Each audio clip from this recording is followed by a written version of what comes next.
Hey guys, this is Cottonwood Trails campground area, just so you know. Pretty cool area.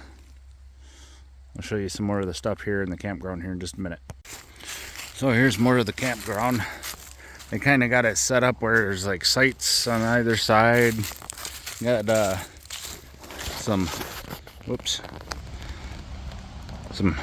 big old semi or tractor rims or something like that as the fire pits. Kind of neat. And the river is literally right there. We didn't actually work in this spot right next to the campground, but you know, it's still cool being right there by the river.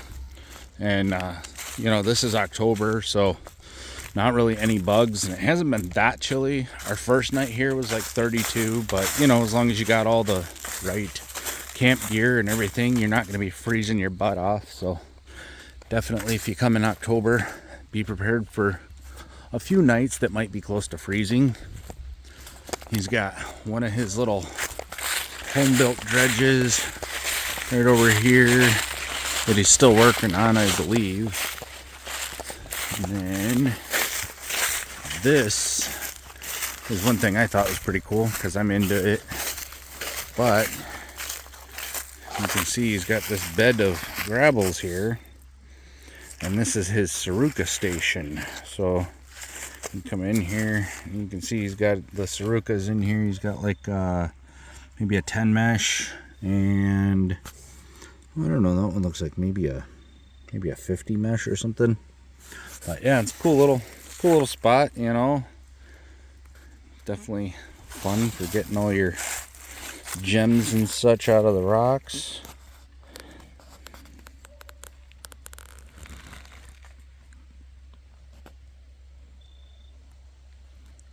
Definitely some pretty stuff in there. Hey guys, Jake from Deep North Adventures. Down here with some buddies at the Cottonwood Hills Gold Camp in Indiana. And getting to run the Dredge, Highbanker. Thing's a beast. I'm going to switch this over. The owner of the place wound up making this thing from scratch himself. Said he did it with like an old like chipper kind of thing, and I don't know, it's pretty sweet. It definitely works really well. Wound up getting down in here, and that hole's probably a good 4 or 5 feet deep now. Nice 2-inch pump.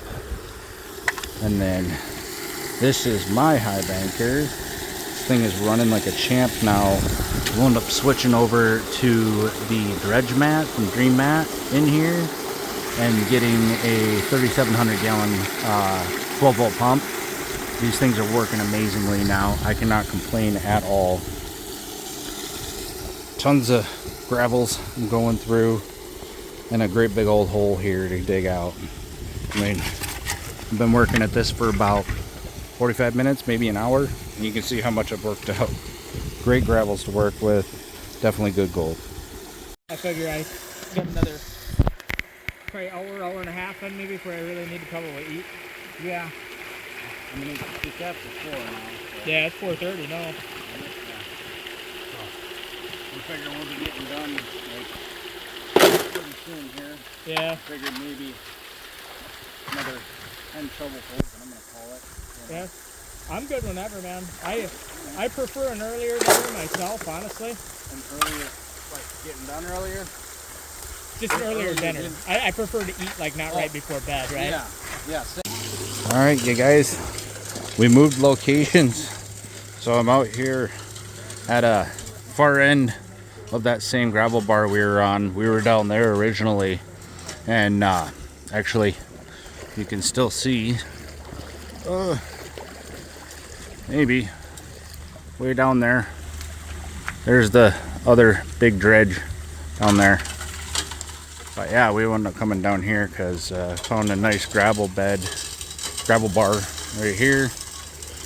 Got the Highbanker kicking, and we're still at Cottonwood Trails Gold Camp in Indiana. That's right. But yeah, we got it running good. I need to get this thing pushing some more water through it. But yeah, definitely gonna have to move that pile of cons pretty soon too.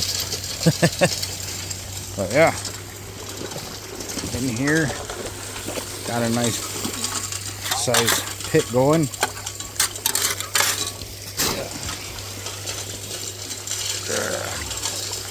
Definitely stoked about how well this thing's running now.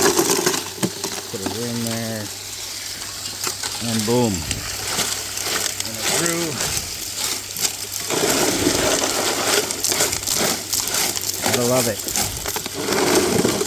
Tons of fun.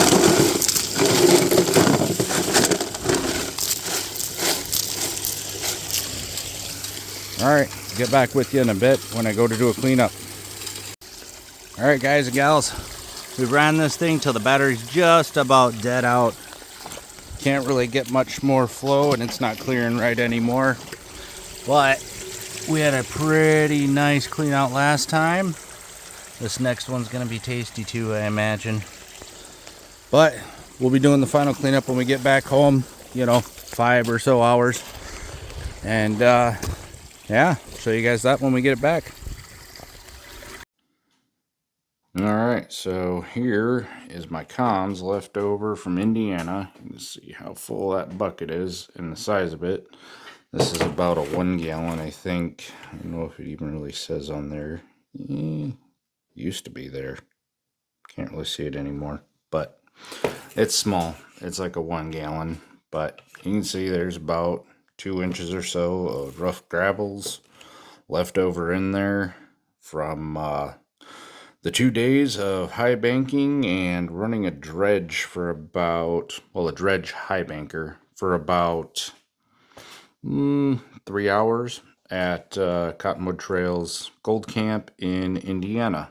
So I'm going to get this into one of these pans, pan off all of the big stuff and get myself down to just black sands and come back with that.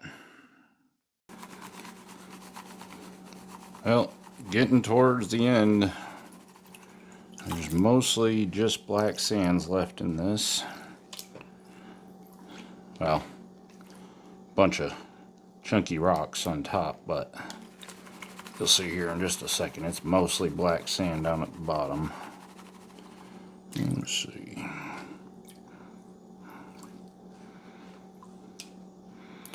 Well, these guys you watch on the other YouTubes saying it's not easy to pan while looking at the camera are not lying. It is a pain in the butt. And I'm not worried about losing anything because obviously I'm panning into a Garrett Super Sluice with this little mini 10-inch pan.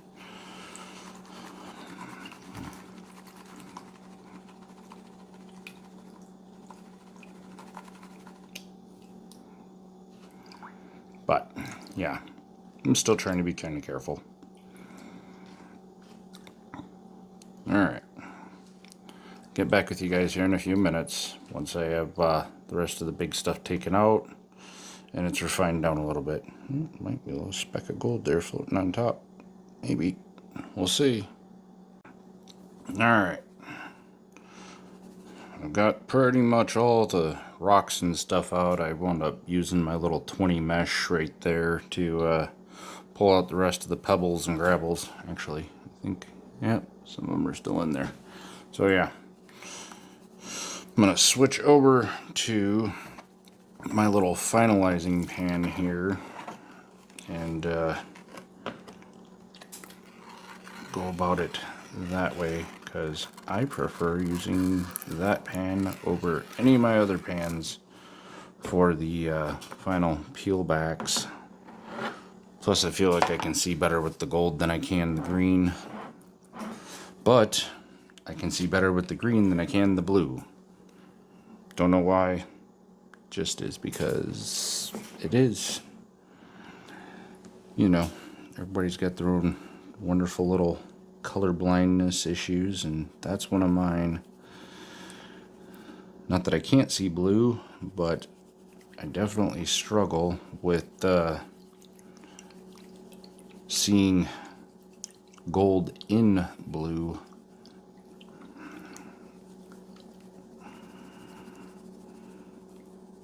Yeah. I haven't even really started to get it peeled back that well, and I don't know if you can see all that. Oh yeah, definitely. That's all stuff that's just sitting up there at the top. I can't even get it to go down in the sands. Alright, well, give me a few minutes. I'm gonna work on getting this stuff all worked in, and I'll bring you guys back when I get it peeled back 90%. Okay, this stuff is proving to be a bit of a pain in the butt to peel back in this pan, just because there's so much. I mean, like, there's my finger for scale. Of course, that doesn't do anybody any good. Let's be smart. There's a dime for scale of how large and how much there is there. There's probably, well, this is a tablespoon. There's probably 5 or 6, maybe 10 tablespoons there. So, on that note, I'm going to go and run this through my Flower Gold Wizard cleanup sluice, because why not? You know, I got the tool, might as well use it. I hate the stuff that sticks on spoons. Hopefully there's no gold in there. I doubt it. And even if it is, it's so tiny. Who cares? Alright. I'll get back with you in a little bit once I got everything set up with the Flower Gold sluice, and we'll go from there. Alright, you guys. I finally got it all set up. Now, I am going to point out that in the little clean out pan I was already using, I don't know if you can really see them, but there are definitely still specks of gold littering all over there in the pan.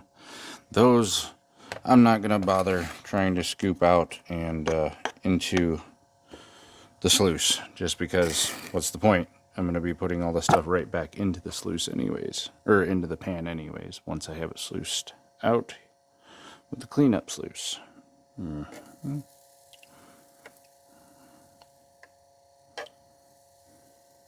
Don't think I'm running too fast, but let's see. Nope. Nope, nope, nope.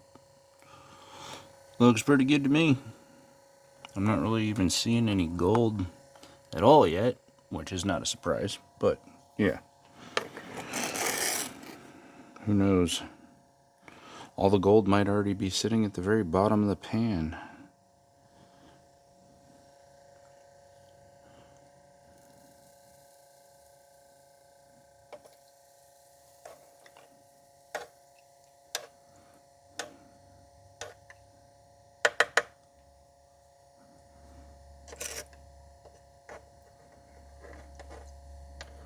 I don't like the stuff getting caught right here under the front little lip of the Flower Gold sluice, because I don't know if you can't really see it, but right down here you can see there's a little drip every so often, and I know that it does take material and suck it underneath of it a little bit. I haven't ever found anything that's come out here, but I have found gold up under it. So that being said, I'm just gonna do my best to keep that area up there clean.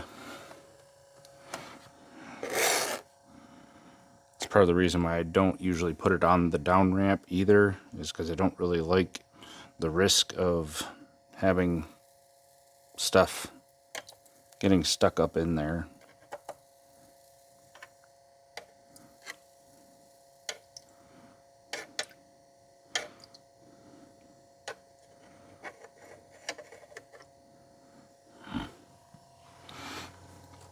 But all in all, the cleanup sluice definitely seems to grab stuff just fine. Oh yeah, right there. I don't know if you can see it on camera, but that is a nice little speck of gold.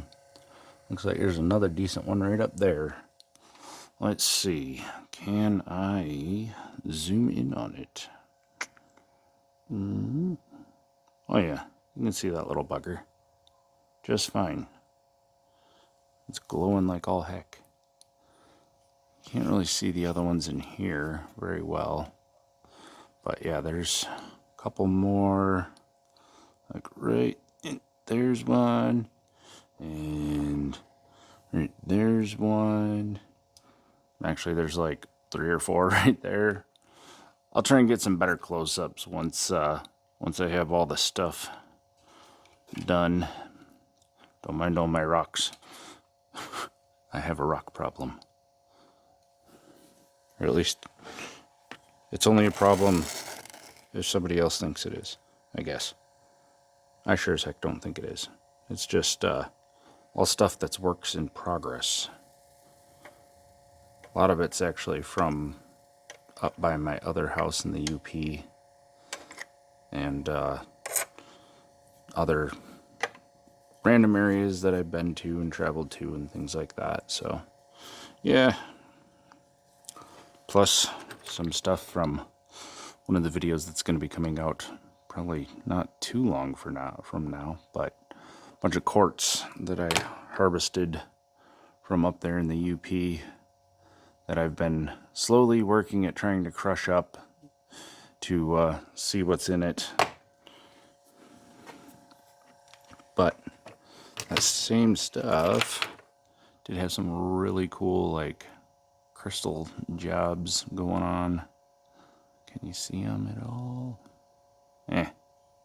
Kind of blurry, but yeah, had all these cool little crystal like pockets right in the quartz.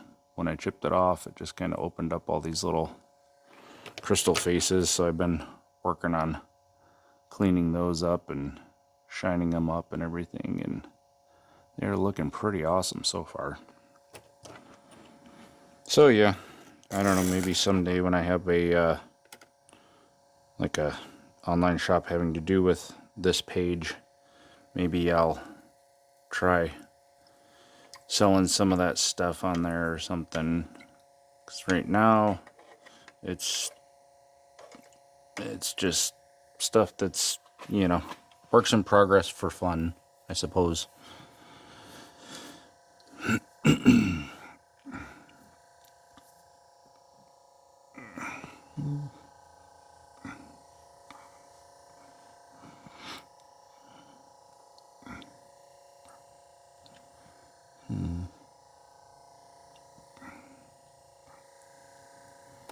Looks like my V is running a little bit too heavy to one side. Where's my little shimmy thing that I had for it?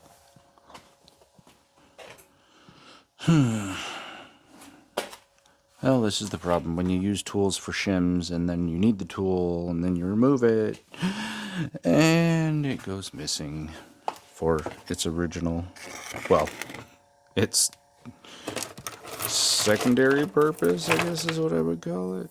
Yeah. Alright.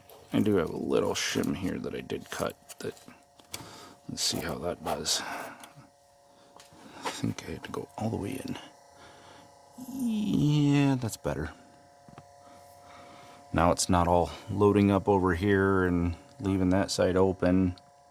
I have noticed that, you know, it does this, like, kind of spreads out decently up to, like, I don't know, the end of the first section, and then after that, it seems to just, like, load up in this real tight V all the way down the center. And unfortunately, it seems like that kind of contributes to the gold also floating in that center bit there and potentially causing problems also.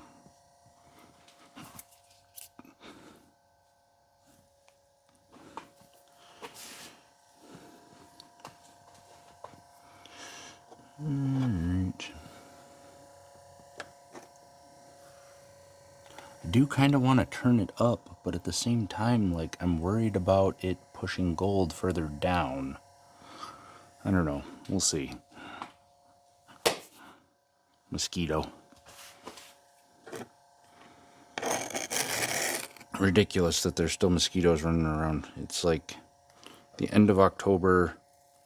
It's been, well, to be fair, it's been oddly warm the whole month.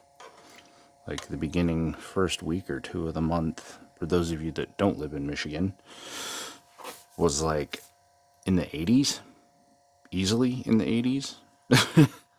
I mean, we went on my partner's birthday hike through the Porcupine Mountains, and it was like balmy, very, very balmy hot. Whoops.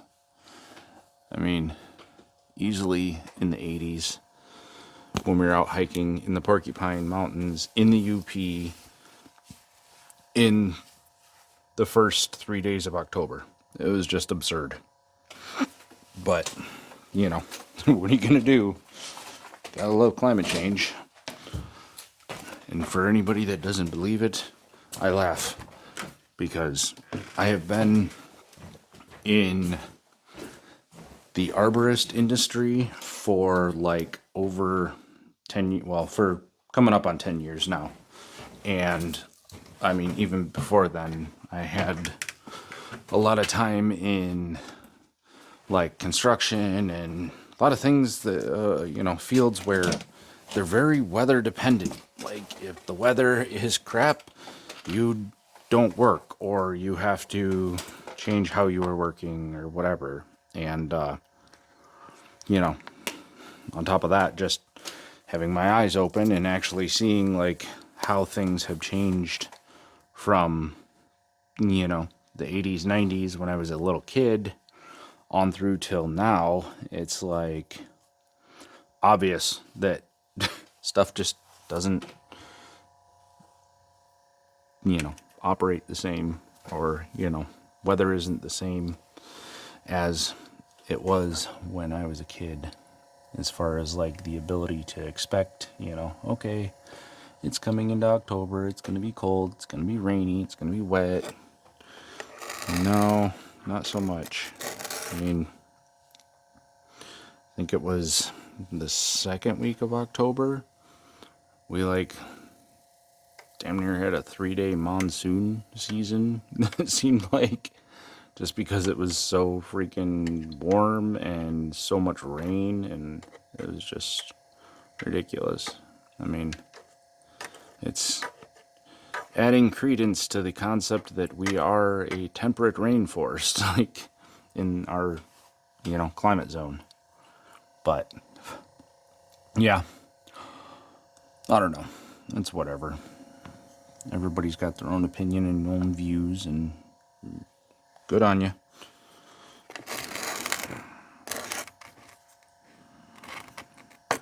Well, this little scoop that that Flower Gold Wizard sent with this thing is pretty neat, but I wish the writing in here was maybe a little less deep, because it seems to catch a lot of the black sands and stuff when I go to put it in the sluice. It holds onto a lot of it, and it's like, okay, what do I do now?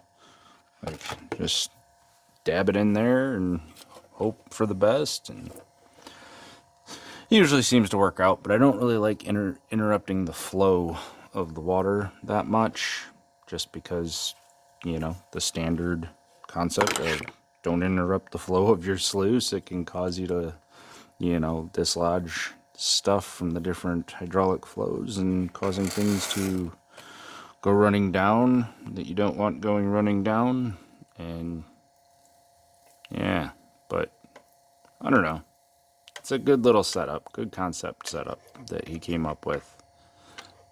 I like it. I will say, it does hold on to gold fantastically, but at the same time, the sawtooth matting that's in here holds the black sands also like crazy. So you gotta wait a lot to let it clear out, at least in the upper cells, for you to then put more sand on top. But yeah. I also got this stuff from this same Indiana trip that me and another buddy went on. There was supposed to be an additional buddy coming with us, but he wound up getting called back into work and couldn't take the time off. But some other interesting stuff here. I don't know if you can really see it that well. Maybe. But yeah, I'm thinking, I'm curious about a couple of the pieces in here. I'm going to try putting them in acid first, seeing if that does anything. And then if that doesn't seem to make a difference, I'm going to try just because of what I think they might be, I'm going to try putting them into a, like, I don't remember what it's called, like one of the little furnace tube things for baking off mercury, because they're definitely metallic and they don't seem to be lead. I don't know if you can really see this one right here. It's got this really weird, like, crystal structure or something going on to it. Yeah, you can see like the little pocket in there, but if you're able to get up really close to it, you'd be able to see that there's like striations of this other material in there that looks metallic, but it's really grainy, like strands, I guess is what I would call it. So I'm kind of wondering if it's gold, because it's got some good weight to it. I mean, it's definitely not light. I wouldn't be surprised. Yeah, it does catch water. Whatever. But yeah, I mean, it got kept in my Highbanker, so it's got to be something. It might just be like soldered over copper wire even, for all I know. But whatever it is, it's definitely interesting. And I want to put it in acid first to see if that eats off whatever's going on there. And if it is copper, I'll know, because the muriatic and hydrochloric, I believe, acid mix that I have will turn green if it has copper in it. So we'll see how that turns out, because that'll be a fun little experiment to have, or at least I think it'll be fun. I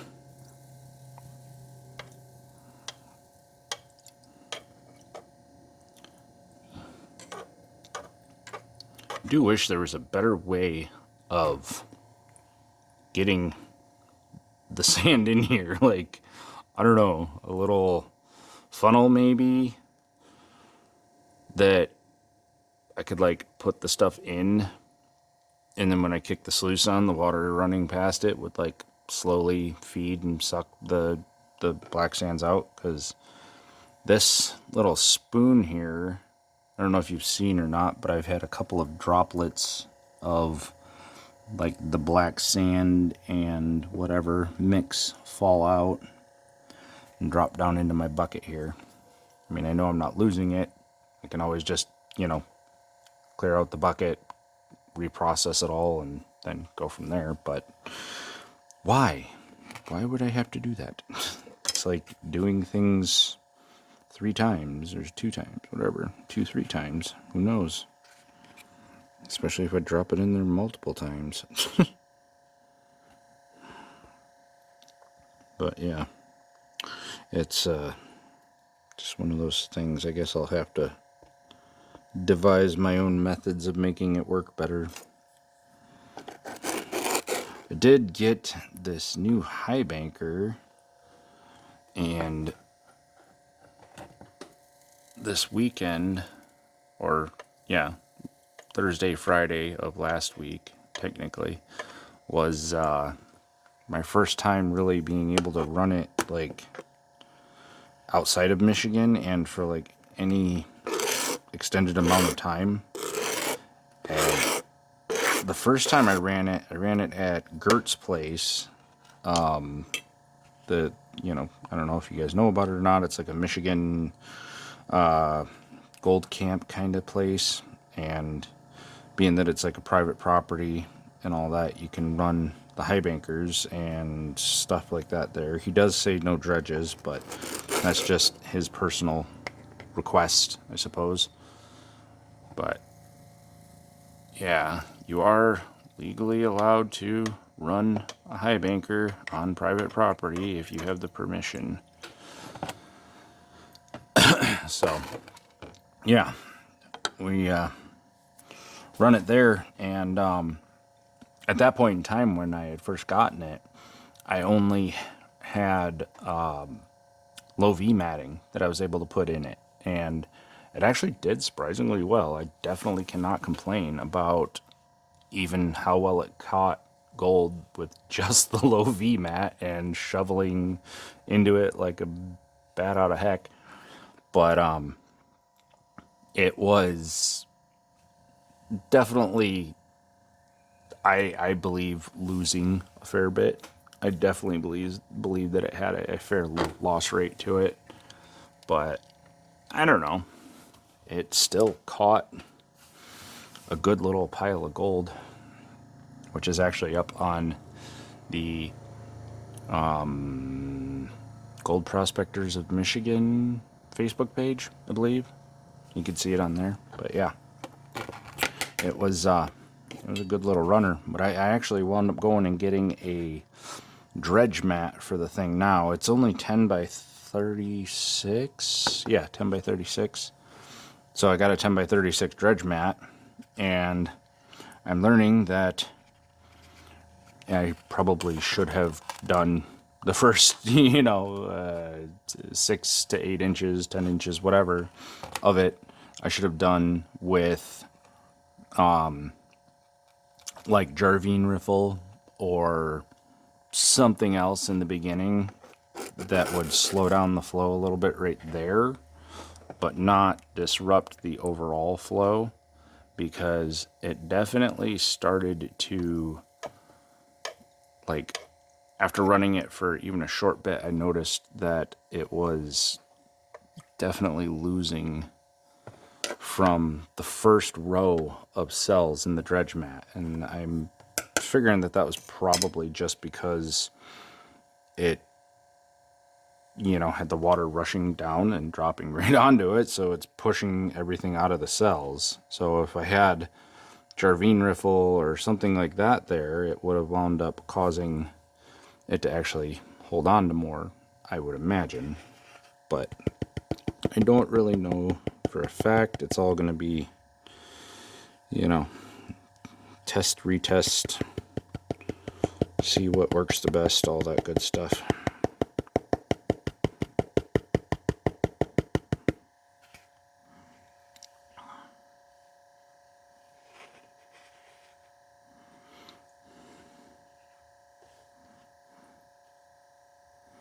Boy, oh boy. These things are, some of this is quite tiny. But actually all of it's quite tiny. It's all flower gold even still. It's all glacial flower gold that you get even in Indiana. I mean, you can definitely get bigger chunks there, bigger, like even nuggets and stuff, up to, I mean, over a gram is what the owner was telling me. Was some of the nuggets that have been found there in the past were up over a gram, which would be awesome to find, but yeah, I didn't. So yeah, just is what it is, I mean, I was only there for 2 days, and out of the 2 days, probably ran a total of 10 hours. I don't know, something like that. Maybe more. I don't know. I don't think it was more, or much more at least, that I got to run it, but it was fun nonetheless. I mean, that's why I was there, was just to go and have fun and experience getting to run a dredge. which I was a little bit bummed out that it was just a Highbanker dredge that I got to use. You know, basically like a Highbanker that sits up on land, but you have a dredge hose and all that good stuff ran to it. So, I mean, it essentially gives you the same experience. You're still dredging the gold up and, you know, all the rock and all that stuff that you're doing. But, I don't know.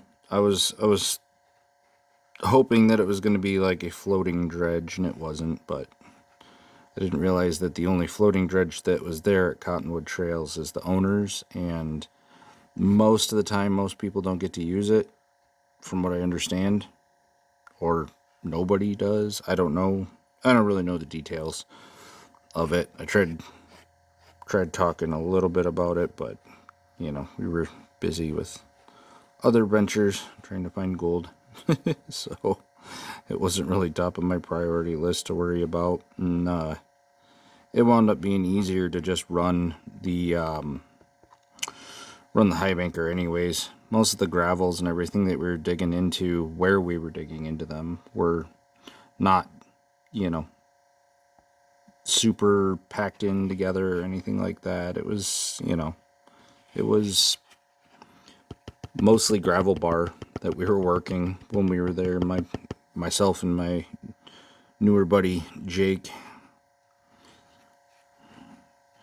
You guys should go check out his channel too.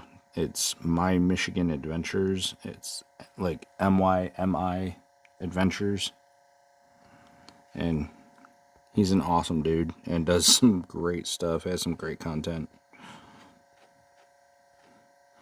I actually had been watching his channel for probably a good year or two, well before I ever even got to meet him. I met him at Gert's place, and just kind of became buds, you know, like interests as far as the gold and stuff goes. So that worked out, and me and one of my other buddies, the good buddy that wound up not being able to go, wound up trying to plan out this Indiana trip, and I had invited Jake to go along with me, and he was down, so he wound up being the one that actually came with me because of the other buddy not making it.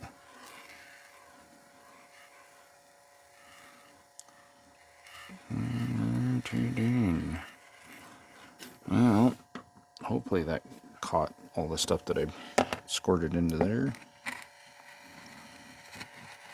I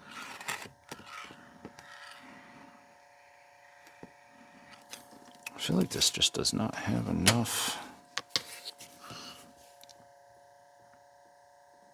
of the jet dry stuff that's in, like, in my pan here, because I'm definitely seeing some floating stuff, floating powder. And this is definitely, some of this is definitely like powder gold, like really tiny powder gold. Same kind of stuff I find like up in the Lake Superior beach sands, minus, you know, 1000 stuff like Flower Gold Wizard talks about. This stuff is absolutely the tiniest of the tiny.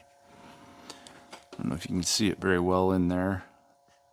Yeah, you can kind of see. I mean, you can see the other bigger chunky stuff, and then that little powdery stuff. That other powdery stuff that's right there. That's all teeny tiny powdery flower gold.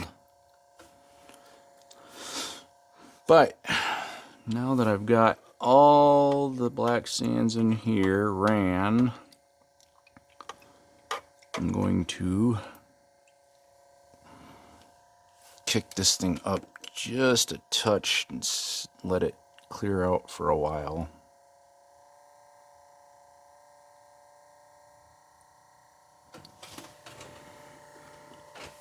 So far, all the gold I'm seeing is like from right here up. See if I can get you guys in there better. Whoa. I don't know how well you can see in there with the glare, but yeah. There's a fair bit of good looking stuff in there, for sure. Yeah, it all stops basically right in there. After that, I don't really see much of any other gold. There's definitely some other little specks in here, kind of lighten up, you know, like that. But I don't think those are actually gold. Alrighty then.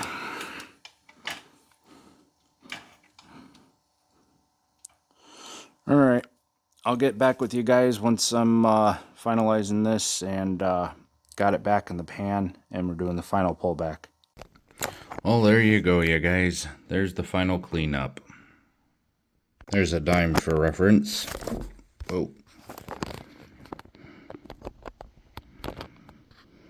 Not too bad for 2 days, maybe 10 hours worth.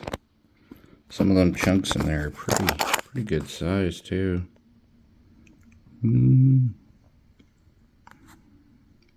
Yeah, that doesn't do very well with the zoom, does it? No, but yeah. Let's see, maybe if I can do this.